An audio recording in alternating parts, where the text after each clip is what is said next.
여러분 안녕하세요. 고요한 명언집입니다. 오늘은 위대해지려 하지 않았지만 끝까지 자기 자신으로 남으려 했던 한 사람의 이야기로 조용히 시작합니다. 오늘의 인물은 몽테뉴입니다. 몽테뉴는 영웅이 아니었습니다. 세상을 구하겠다고 나서지도 않았고 사람들을 이끌 지도자가 되려 하지도 않았습니다. 그는 오히려 자기 자신을 이해하는 일이 세상에서 가장 어려운 일이라고 말한 사람이었습니다. 그는 프랑스의 귀족이었고 법관이었으며 사회적으로 부족함이 없는 삶을 살았습니다. 그러나 그의 마음은 늘 확신보다 의문에 가까웠습니다. 몽테뉴는 자기 생각을 의심했습니다. 자기 감정을 믿지 않았고 자기 판단이 언제든 틀릴 수 있다고 보았습니다.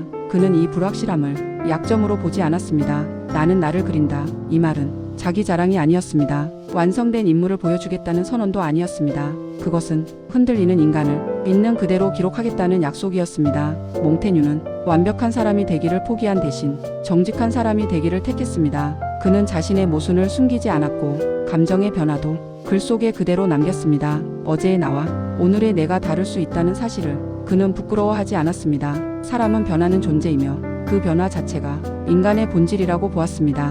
몽테뉴의 삶에는 큰 상실이 있었습니다. 그의 가장 가까운 친구가 갑작스럽게 세상을 떠났습니다. 그 죽음은 그의 삶을 조용히 무너뜨렸습니다. 몽테뉴는 그 상실 앞에서 위로의 말을 찾지 않았습니다. 그는 슬픔을 설명하려 하지 않았고 극복하려 하지도 않았습니다. 그저 그 슬픔이 자기 안에 머물게 두었습니다. 나는 슬픔을 몰아내려 하지 않는다. 다만 그 슬픔이 나를 삼키지 않게 바라볼 뿐이다. 이 태도는 몽테뉴 사유의 핵심이었습니다. 감정을 없애려 하지 않고 감정에 휘둘리지 않으려는 태도. 그는 이 균형 위에서 자기 삶을 지켜냈습니다. 몽테뉴는 사람들이 흔히 말하는 성공이나 명예에 큰 관심을 두지 않았습니다. 그는 오히려 사람들이 왜 그렇게 타인의 평가에 목숨을 거는지 의아해했습니다. 우리는 타인의 시선에 너무 많은 힘을 준다. 이 말은 비난이 아니었습니다.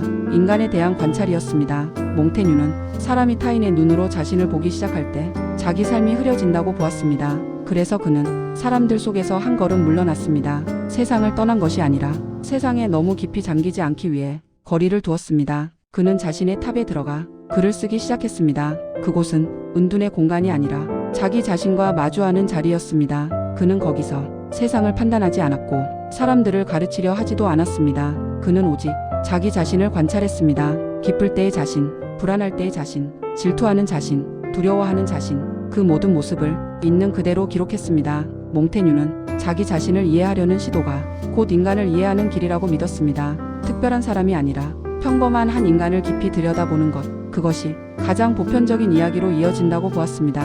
나는 나를 말하지만 그 안에는 인간이 있다. 이 문장은 몽테뉴가 왜 수백 년이 지난 지금까지도 읽히는지를 설명합니다. 그의 글 속에는 정답이 없습니다. 대신 고개를 끄덕이게 만드는 정직한 순간들이 있습니다. 몽테뉴는 사람이 스스로에게 너무 엄격할 필요는 없다고 말했습니다. 완벽하지 않아도 충분히 인간다울 수 있으며 흔들려도 삶은 계속된다고 보았습니다. 나는 있는 그대로의 나로 살아가고 싶다. 이 말은 포기의 선언이 아니라 자기 수용의 시작이었습니다. 몽테뉴는 자기 자신을 바꾸기 전에 자기 자신을 받아들이는 일이 먼저라고 보았습니다. 그러나 그의 사유는 자기 안에만 머물지 않습니다. 그는 타인을 이해하는 방식 역시 이 자기 성찰에서 시작된다고 믿었습니다. 몽테뉴는 사람을 이해하는 일이 자기 자신을 이해하는 것만큼 어렵다는 사실을 알고 있었습니다.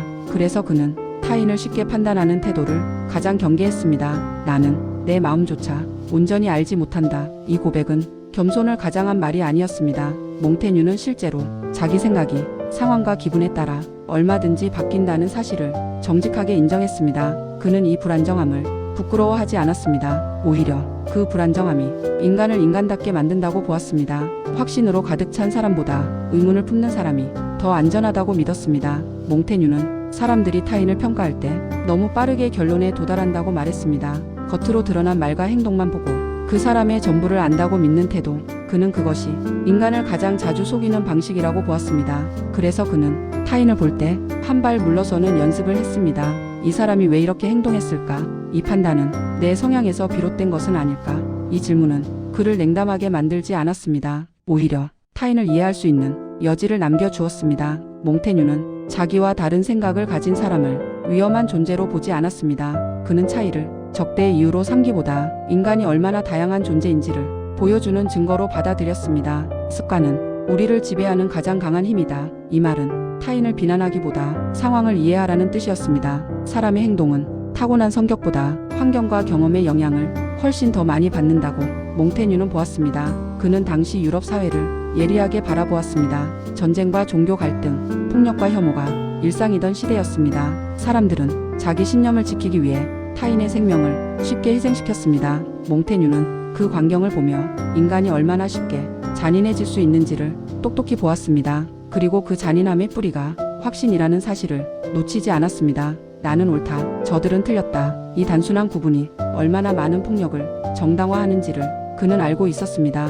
그래서 그는 확신보다 의문을 선택했습니다. 몽테뉴는 자기 생각이 틀릴 수 있다는 가능성을 항상 열어두었습니다. 이 태도는 그를 우유부단하게 만들지 않았습니다. 오히려 판단을 늦출 줄 아는 성숙함을 주었습니다. 판단을 미루는 능력은 지혜의 한 형태다. 몽테뉴는 사람에게서 완전함을 기대하지 않았습니다. 실수와 모순, 약함과 두려움, 그 모든 것이 인간의 일부라고 보았습니다. 그래서 그는 타인의 약함 앞에서 조급해지지 않았습니다. 그는 타인을 고쳐야 할 대상으로 보지 않았고 이겨야 할 대상으로도 보지 않았습니다. 그는 타인을 함께 이해해야 할 존재로 바라보았습니다. 이 태도는 그의 인간관계에서도 그대로 드러났습니다. 몽테뉴는 깊지만 조용한 관계를 선호했습니다. 많은 사람에게 인정받기보다 소수와 진실하게 연결되는 삶을 선택했습니다. 나는 사람들 속에서 혼자가 되는 법을 배웠다. 이 말은 고립을 의미하지 않았습니다. 사람들 속에서도 자기 생각을 잃지 않는 태도,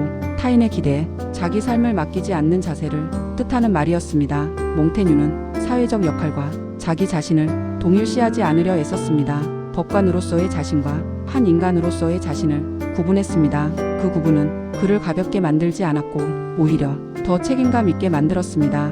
나는 내 역할을 연기하지만 그 역할이 내 전부는 아니다. 이 인식은 그를 자유롭게 했습니다. 성공이나 실패, 칭찬이나 비난이 그의 중심을 흔들지 못하게 했습니다. 몽테뉴는 사람이 타인을 이해하는 방식이 곧 자기 자신을 대하는 방식이라고 믿었습니다. 타인에게 엄격한 사람은 자기 자신에게도 잔인해지고 타인을 이해하는 사람은 자기 자신에게도 관대해진다고 보았습니다. 그래서 그는 판단을 줄이는 대신 관찰을 늘렸습니다. 비난 대신 질문을 선택했습니다. 이 태도는 그를 더 똑똑하게 만들기보다 더 인간답게 만들었습니다. 그러나 몽테뉴의 사유는 여기서 멈추지 않습니다. 그는 결국 죽음이라는 가장 근본적인 문제 앞에서 이 모든 태도를 다시 시험하게 됩니다. 몽테뉴는 사람을 이해하는 일이 자기 자신을 이해하는 것만큼 어렵다는 사실을 알고 있었습니다. 그래서 그는 타인을 쉽게 판단하는 태도를 가장 경계했습니다. 나는 내 마음조차 온전히 알지 못한다. 이 고백은 겸손을 가장한 말이 아니었습니다. 몽테뉴는 실제로 자기 생각이 상황과 기분에 따라 얼마든지 바뀐다는 사실을 정직하게 인정했습니다. 그는 이 불안정함을 부끄러워하지 않았습니다. 오히려 그 불안정함이 인간을 인간답게 만든다고 보았습니다. 확신으로 가득 찬 사람보다 의문을 품는 사람이 더 안전하다고 믿었습니다. 몽테뉴는 사람들이 타인을 평가할 때 너무 빠르게 결론에 도달한다고 말했습니다. 겉으로 드러난 말과 행동만 보고 그 사람의 전부를 안다고 믿는 태도, 그는 그것이 인간을 가장 자주 속이는 방식이라고 보았습니다. 그래서 그는 타인을 볼 때 한 발 물러서는 연습을 했습니다. 이 사람이 왜 이렇게 행동했을까? 이 판단은 내 성향에서 비롯된 것은 아닐까? 이 질문은 그를 냉담하게 만들지 않았습니다. 오히려 타인을 이해할 수 있는 여지를 남겨주었습니다. 몽테뉴는 자기와 다른 생각을 가진 사람을 위험한 존재로 보지 않았습니다. 그는 차이를 적대의 이유로 삼기보다 인간이 얼마나 다양한 존재인지를 보여주는 증거로 받아들였습니다. 습관은 우리를 지배하는 가장 강한 힘이다. 이 말은 타인을 비난하기보다 상황을 이해하라는 뜻이었습니다. 사람의 행동은 타고난 성격보다 환경과 경험의 영향을 훨씬 더 많이 받는다고 몽테뉴는 보았습니다. 그는 당시 유럽 사회를 예리하게 바라보았습니다. 전쟁과 종교 갈등, 폭력과 혐오가 일상이던 시대였습니다. 사람들은 자기 신념을 지키기 위해 타인의 생명을 쉽게 희생시켰습니다. 몽테뉴는 그 광경을 보며 인간이 얼마나 쉽게 잔인해질 수 있는지를 똑똑히 보았습니다. 그리고 그 잔인함의 뿌리가 확신이라는 사실을 놓치지 않았습니다. 나는 옳다, 저들은 틀렸다. 이 단순한 구분이 얼마나 많은 폭력을 정당화하는지를 그는 알고 있었습니다. 그래서 그는 확신보다 의문을 선택했습니다. 몽테뉴는 자기 생각이 틀릴 수 있다는 가능성을 항상 열어두었습니다. 이 태도는 그를 우유부단하게 만들지 않았습니다. 오히려 판단을 늦출 줄 아는 성숙함을 주었습니다. 판단을 미루는 능력은 지혜의 한 형태다. 몽테뉴는 사람에게서 완전함을 기대하지 않았습니다. 실수와 모순, 약함과 두려움, 그 모든 것이 인간의 일부라고 보았습니다. 그래서 그는 타인의 약함 앞에서 조급해지지 않았습니다. 그는 타인을 고쳐야 할 대상으로 보지 않았고 이겨야 할 대상으로도 보지 않았습니다. 그는 타인을 함께 이해해야 할 존재로 바라보았습니다. 이 태도는 그의 인간관계에서도 그대로 드러났습니다. 몽테뉴는 깊지만 조용한 관계를 선호했습니다. 많은 사람에게 인정받기보다 소수와 진실하게 연결되는 삶을 선택했습니다. 나는 사람들 속에서 혼자가 되는 법을 배웠다. 이 말은 고립을 의미하지 않았습니다. 사람들 속에서도 자기 생각을 잃지 않는 태도, 타인의 기대에 자기 삶을 맡기지 않는 자세를 뜻하는 말이었습니다. 몽테뉴는 사회적 역할과 자기 자신을 동일시하지 않으려 애썼습니다. 법관으로서의 자신과 한 인간으로서의 자신을 구분했습니다. 그 구분은 그를 가볍게 만들지 않았고 오히려 더 책임감 있게 만들었습니다. 나는 내 역할을 연기하지만 그 역할이 내 전부는 아니다. 이 인식은 그를 자유롭게 했습니다. 성공이나 실패, 칭찬이나 비난이 그의 중심을 흔들지 못하게 했습니다. 몽테뉴는 사람이 타인을 이해하는 방식이 곧 자기 자신을 대하는 방식이라고 믿었습니다. 타인에게 엄격한 사람은 자기 자신에게도 잔인해지고 타인을 이해하는 사람은 자기 자신에게도 관대해진다고 보았습니다. 그래서 그는 판단을 줄이는 대신 관찰을 늘렸습니다. 비난 대신 질문을 선택했습니다. 이 태도는 그를 더 똑똑하게 만들기보다 더 인간답게 만들었습니다. 그러나 몽테뉴의 사유는 여기서 멈추지 않습니다. 그는 결국 죽음이라는 가장 근본적인 문제 앞에서 이 모든 태도를 다시 시험하게 됩니다. 몽테뉴는 죽음을 멀리 두지 않았습니다. 그는 죽음을 피해야 할 생각으로 보지 않았고 우울한 상상으로 몰아내지도 않았습니다. 오히려 그는 죽음을 자주 떠올리는 삶이 더 잘 사는 삶이라고 말했습니다. 철학하는 법을 배운다는 것은 죽는 법을 배우는 일이다. 이 말은 삶을 가볍게 여기라는 뜻이 아니었습니다. 삶을 허무하게 보라는 말도 아니었습니다. 몽테뉴가 말한 죽음은 삶을 부정하는 그림자가 아니라 삶을 또렷하게 만드는 기준이었습니다. 그는 죽음을 언젠가 반드시 찾아올 손님으로 받아들였습니다. 그 손님을 문 밖에서 계속 밀어내면 삶 전체가 불안해진다고 보았습니다. 반대로 그 손님이 올 수 있음을 인정하면 지금의 하루가 더 선명해진다고 믿었습니다. 몽테뉴는 사람들이 죽음을 두려워하는 이유를 잘 알고 있었습니다. 죽음 그 자체보다 죽음에 대한 상상이 사람을 더 괴롭힌다고 보았습니다. 그래서 그는 막연한 공포 대신 차분한 사유를 선택했습니다. 죽음은 우리를 해치지 않는다. 죽음에 대한 생각이 우리를 해친다. 이 말은 두려움을 없애겠다는 선언이 아니었습니다. 두려움을 과장하지 말자는 조용한 권유였습니다. 몽테뉴는 두려움이 삶을 지배하기 시작할 때 사람은 지금 살고 있는 순간을 잃어버린다고 보았습니다. 그는 자주 자신에게 물었습니다. 오늘이 내 삶의 마지막 날이라면 나는 이 일을 같은 마음으로 하고 있을까?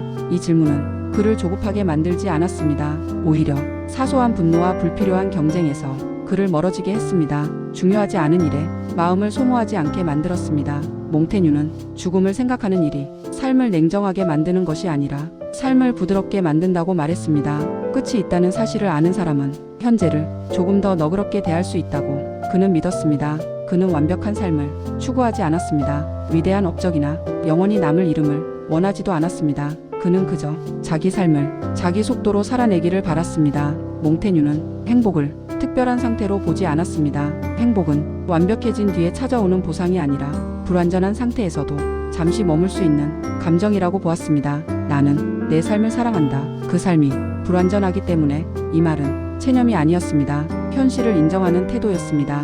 몽테뉴는 인간이 완벽해지기를 기다리면 영원히 살아갈 수 없다고 보았습니다. 그래서 그는 지금의 자신으로 삶을 시작하라고 말했습니다. 몽테뉴의 글은 명령하지 않습니다. 가르치려 들지도 않습니다. 그는 독자에게 이렇게 살아야 한다고 말하지 않고 이렇게 살아도 된다고 말합니다. 그의 철학은 사람을 끌어올리기보다 사람 곁에 앉습니다. 그래서 그의 말은 지금도 부담 없이 마음에 닿습니다. 몽테뉴는 삶이 흔들릴 때마다 자기 자신에게 다시 돌아왔습니다. 타인의 기준이 아니라 자기 감각으로 삶을 확인했습니다. 내 삶은 내가 경험한 만큼만 내 것이다. 이 문장은 몽테뉴 철학의 마지막 자리입니다. 누군가의 기대에 맞춘 삶도 누군가의 시선을 위한 삶도 아닌 자기 자신이 직접 살아낸 삶만이 의미를 가진다는 뜻이었습니다. 몽테뉴는 죽음을 연습하며 살았지만 삶을 포기하지 않았습니다. 오히려 삶에 매달리지 않는 법을 배웠습니다. 그 태도는 그를 차분하게 만들었고 지금 이 순간을 충분히 살게 했습니다. 오늘 이 이야기가 삶의 무게를 갑자기 가볍게 만들지는 못했을지라도 조금 덜 조급하게 오늘을 바라보게 했다면 이 시간은 충분했을지도 모릅니다. 완벽하지 않아도 괜찮다고 스스로에게 말할 수 있다면 그 자체로 삶은 이미 조용히 앞으로 나아가고 있습니다. 이 고요한 사유의 길을 함께 걷고 싶다면 조용히 곁에 머물러 주세요. 구독과 좋아요는 큰 힘이 됩니다.